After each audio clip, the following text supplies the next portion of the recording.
Hey guys, welcome to my YouTube channel, and in this video I'm going to discuss about problems, advanced level problems on graph. Basically last video में हमने जो discuss किया था about basics of graph, तो उसी से relate करते हुए हमें एडवांस प्रॉब्लम को कैसे डील करना चाहिए, कैसे करना होता है, इस वीडियो में हम करने वाले हैं। तो ये वीडियो बहुत ही इंपॉर्टेंट हो जाता है for neat and advance level के आईटी एडवांस पेपर के लिए।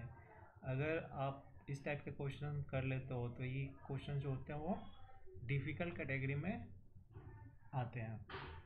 इट मीन्स कि अगर आपका जो रैंक अच्छा आएगा तो इस टाइप के क्वेश्चन कर पाओगे, तभी आपका रैंक बहुत ही अच्छा आ सकता है। ठीक है, तो आइए देखते हैं क्या है क्वेश्चंस। और फर्स्ट क्वेश्चन है कि given acceleration versus displacement graph. हमारे पास एक्सेलरेशन और डिस्प्लेसमेंट ग्राफ गिवन है for a body which start from rest, यानी बॉडी जो है स्टार्ट करती है रेस्ट से, यानी E equal to 0। Find the maximum velocity attained by particle. Maximum velocity कितना होगा।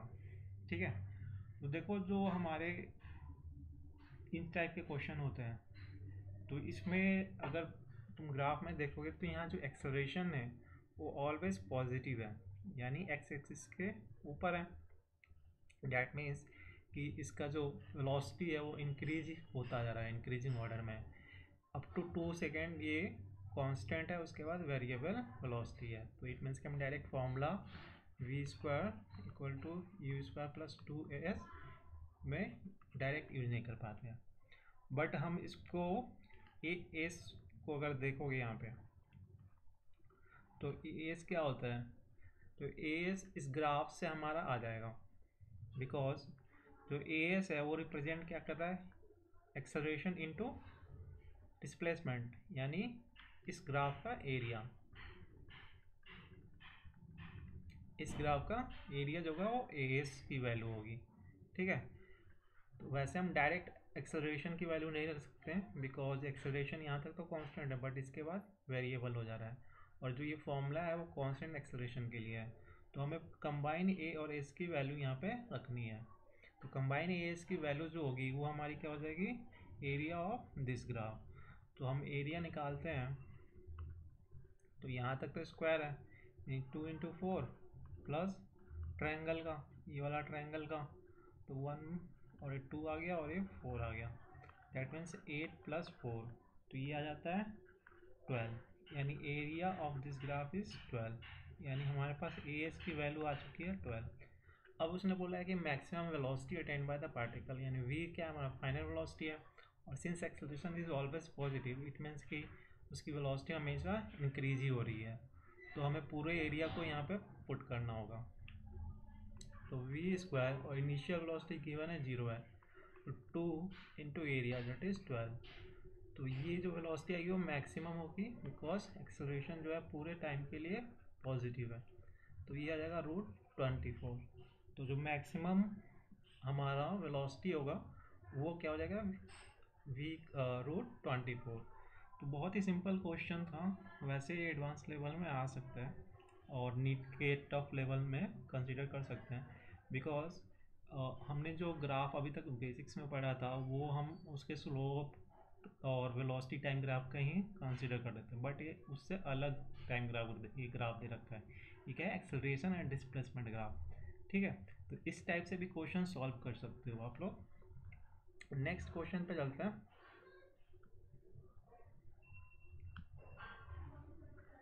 नेक्स्ट क्वेश्चन है in graph shown between A square and V. अब ये देखो ये और डिफिकल्ट हो गया। ये ग्राफ किसके बीच में, एक्सेलरेशन के स्क्वायर एंड वेलोसिटी के बीच में। Where acceleration, where a is acceleration, v is the velocity of body.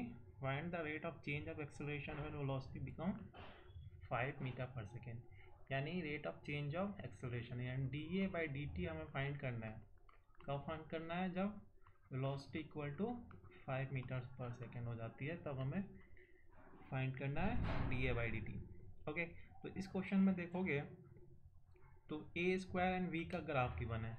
तो अगर मैं इसको y बाई एक्स का ग्राफ से रिप्रेजेंट कराऊँ, यानी नॉर्मल जो हमारा कोऑर्डिनेट सिस्टम में ग्राफ होते हैं y एंड x का, तो उसमें स्लोप क्या होता है, that is dy by d x.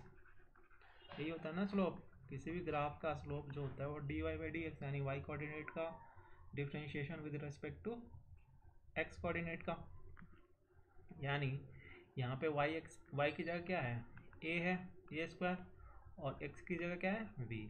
तो स्लोप ऑफ दिस कर्व जो होगा वो किसके इक्वल होगा, differentiation of a square and with respect to velocity. ठीक है, that is the slope of this curve. और हमें पता है कि किसी भी ग्राफ का स्लोप जो होता है tan थीटा होता है। थीटा क्या है, उसके एक्स एक्सिस के साथ वो कितना एंगल बना रहा है। तो ये गिवन है कि 37 डिग्री बना रहा है, तो 37 डिग्री यानी कि ये हो गया। तो अब देखो इसको डिफ्रेंशिएट करो, तो d a square by d v square जो होगा, डी वी होगा, इसको डिफ्रेंशिएट करेंगे तो ये 2 आ जाएगा, इंटू ए आ जाएगा, फिर d v by sorry d A by D v, और इक्वल टू tan 37 जो होता है हमारा 3/4 होता है। अब हम इसने क्या बोला था, हमें क्या फाइंड करना था, हमें फाइंड करना था that is d a by d t, rate of change of acceleration when velocity become 5 metre per second. तो हमें d a by d t find करना है। तो हम क्या करते हैं, पहले इसको सॉल्व कर लेते हैं। यानी A equal to D A by D we equal to 3/8 आ गया हमारे पास। अब इसको अगर सॉल्व करोगे तो हम लिख सकते हैं a into d a by d t कर लेते हैं, यानी डी टी को मल्टीप्लाई डिवाइड दोनों कर देते हैं, d v by D t, that is 3/8। अब देखोगे ए आ गया और ये d a by d t हो गया जो हमें निकालना है, और d v by d t जो हो जाएगा 1/e आ जाएगा। तो 3/8 और ये कैंसिल हो गया, तो हमारा D A by D T आ जाता है 3/8। तो जो पूछ रहा था वो हमारा निकल चुका है, तो आंसर क्या हुआ है 3/8। अब इस क्वेश्चन को एनालिसिस करो थोड़ा सा। तो इस क्वेश्चन में कुछ नहीं है, फिगर देख के घबराना नहीं है। हमें नॉर्मल जो ग्राफ के रूल होते हैं उसके थ्रू कुछ ना कुछ ऐसा हिंट मिलेगा जहाँ से हम आगे प्रोसीड कर सकते हैं। और हमारा जो बेसिक्स है वो बेसिक ही फॉर्मूले इसमें यूज किए हैं। लाइक अगर देखो तो ये डिफ्रेंशिएशन हो गया, और ऊपर से फिर ग्राफ का क्या जो बेसिक लॉ है, जो उसका स्लोप क्या होता है, डी वाई डी एक्स होता है, फिर स्लोप tan थीटा के इक्वल होता है। तो यही सब हम यूज कर रहे हैं। ठीक है, तो जो बेसिक होगा उसी से स्टार्ट करना है, फिर आगे चलते जाओगे तो कुछ ना कुछ क्लू ऐसा मिलेगा जहाँ से क्वेश्चन सॉल्व हो सकते हैं। तो एडवांस लेवल के प्रॉब्लम में भी, डिफ़िकल्ट लेवल के प्रॉब्लम में भी कुछ ना कुछ ऐसा हिंट ज़रूर होता है। तो इससे डरने की ज़रूरत नहीं है, सिंपली बेसिक को स्ट्रॉन्ग करो। तुम्हारा बेसिक ऑफ ग्राफ पता होना चाहिए, कौन सा क्या होता है, लीनियर इक्वेशन का क्या ग्राफ आता है, पैराबोलिक का कैसे ग्राफ आता है, स्लोप क्या होता है, स्लोप की वैल्यू कैसे निकलती है, ये सब पता होना चाहिए। और वो सब पता होगा तभी जाके डिफ़िकल्ट क्वेश्चन सॉल्व हो पाएंगे। नेक्स्ट देखते हैं, ये in the given graph shown find the velocity of particle when acceleration become 0। अब भी देखो ये और डिफिकल्ट होगा, a/√v का ग्राफ है विद रिस्पेक्ट टू डिस्प्लेसमेंट।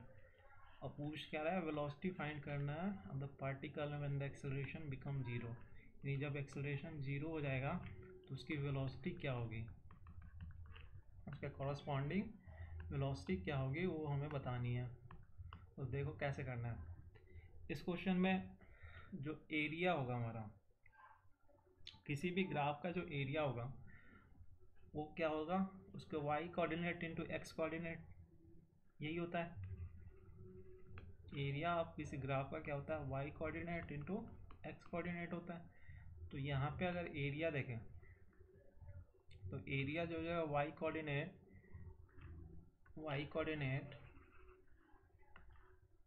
हो गया हमारा a√v के इक्वल, और x कोऑर्डिनेट हो गया हमारा डिस्प्लेसमेंट है। तो अब मैं क्या करता हूँ, इसका स्मॉल पार्ट कंसीडर करता हूँ कहीं पे भी, x कोऑर्डिनेट का dx। तो ये dx पार्ट का यानी ये स्मॉल एरिया जो आ गया हमारा वो आ गया a/√v इंटू डी एक्स। तो पूरा जो एरिया आएगा इस पार्ट का वो आ जाएगा इस पूरे का इंटीग्रेशन,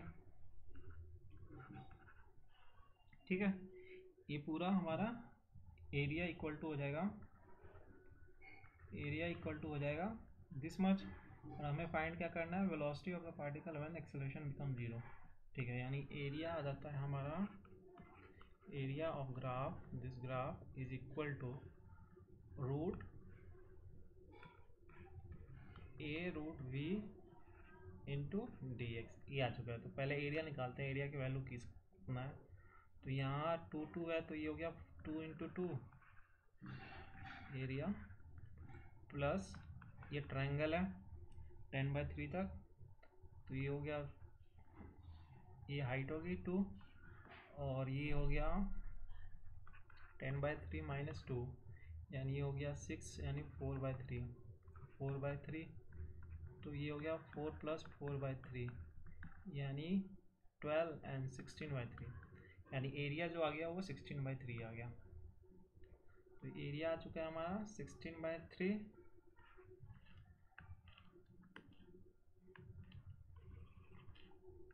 ये आ गया A root V D X equal to 16/3। तो ये 16/3 हमने फाइंड कर लिया। अब हम क्या करेंगे, इस एक्सेलरेशन को चेंज कर देते हैं in the form of, acceleration को चेंज करते हैं, किस फॉर्म में चेंज कर सकते हैं, एक वेलोसिटी जो होती है एक्सेलरेशन dv/dt होती है, और यहाँ पे मुझे dx दिख रहा है, तो dx के फॉर्म में इसको चेंज करना चाहिए हमें। तो हम क्या करते हैं, इसको dx से मल्टीप्लाई कर देते हैं, तो ये हो जाता है dv/dx, और ये dx dt इसके साथ जब जाएगा तो x किसके इक्वल हो जाएगा, वेलोसिटी के इक्वल आ जाएगा, यानी एक्सेलरेशन आ गया दिस वन। तो अब इस a की वैल्यू को यहाँ पुट कर सकते हैं, तो ये आ जाएगा हमारा 1/√v। हमने इसलिए किया ताकि हमारा जो ये dx है और v का रिलेशन में कुछ कैंसिल हो जाए। तो ये हो गया bv v dx into dx, that is 16/3। अब यहाँ से dx कैंसिल कर दो, अब ये v कैंसिल होगा, तो ये आ जाएगा कितना, √v into d we equal to 16/3। तो ये आ गया 16/3। अब सिंपल इसका इंटीग्रेशन करोगे, तो इसका इंटीग्रेशन जो आएगा ये 1/2 है, तो इसका इंटीग्रेशन कितना आ जाएगा, v की पावर 3/2 डिवाइडेड बाई 3/2, तो ये आ जाएगा, और इधर आ गया 16/3। अब लिमिट कहाँ से कहाँ तक रखनी है, यानी वेलोसिटी कहाँ से कहाँ तक चेंज हो रही है। तो दिया है कि इनिशियल जो वेलोसिटी है उसकी 1 है, और फाइनल वेलोसिटी हमें निकालनी है व्हेन द एक्सेलरेशन बिकम 0। तो फाइनल वेलोसिटी हमें निकालनी होगी, यानी ये 1 से v तक। तो इसको जब सॉल्व करेंगे तो क्या आ जाएगा हमारा, 3 कैंसिल, उधर 8 आ जाएगा, तो v3/2 माइनस 1 इक्वल टू 8, यानी 9v3/2। तो ये आ गया हमारा वेलोसिटी, और इसको सॉल्व करेंगे तो 9/2/3 आ जाएगा, और इसको करोगे तो 3 की पावर 4/3, यानी वेलोसिटी जो होगी वो इतनी हो जाएगी मीटर पर सेकेंड। तो सिंपल सा क्वेश्चन था थोड़ा सा, बट देखो इसमें बेसिक ही लगा है। बेसिक क्या लगा है, एरिया, ग्राफ में एरिया की प्रॉपर्टी। तो एरिया की प्रॉपर्टी जो होगी वो y इंटू एक्स कोऑर्डिनेट होती है, तो y इंटू एक्स कोऑर्डिनेट हमने लगाया। उसके बाद क्या किया, उसके बाद इंटीग्रेशन फाइंड किया है हमने, और इंटीग्रेशन जब फाइंड किया हमने तो इंटीग्रेशन करके उसके बाद यहाँ पे थोड़ा सा ये एक्सेलरेशन की वैल्यू चेंज कर दिया, सो डैट कि हमारा dx के टर्म में चेंज हो जाए एक्सेलरेशन। तो ये उसके बाद सॉल्व हो गया, तो इसमें कोई डिफ़िकल्ट चीज़ नहीं था। बेसिक क्या है, बेसिक तुम्हारा ग्राफ की प्रॉपर्टीज़ है। तुम्हें ग्राफ का बेसिक अगर पता होगा तो ही जाके इसको यूज कर पाओगे, अदरवाइज नहीं होगा तो नहीं कर सकते। तो मेन क्या है, तुम्हारा बेसिक्स बहुत इंपॉर्टेंट होते हैं। बेसिक को करने के लिए मैंने ग्राफ के बेसिक पे एक वीडियो अपलोड किया है, वहाँ से आप देख सकते हो। तो अगर इसमें कोई डाउट हो आपको तो आप यू कैन कमेंट, एंड इसको बहुत अच्छे से प्रैक्टिस करना। Thank you.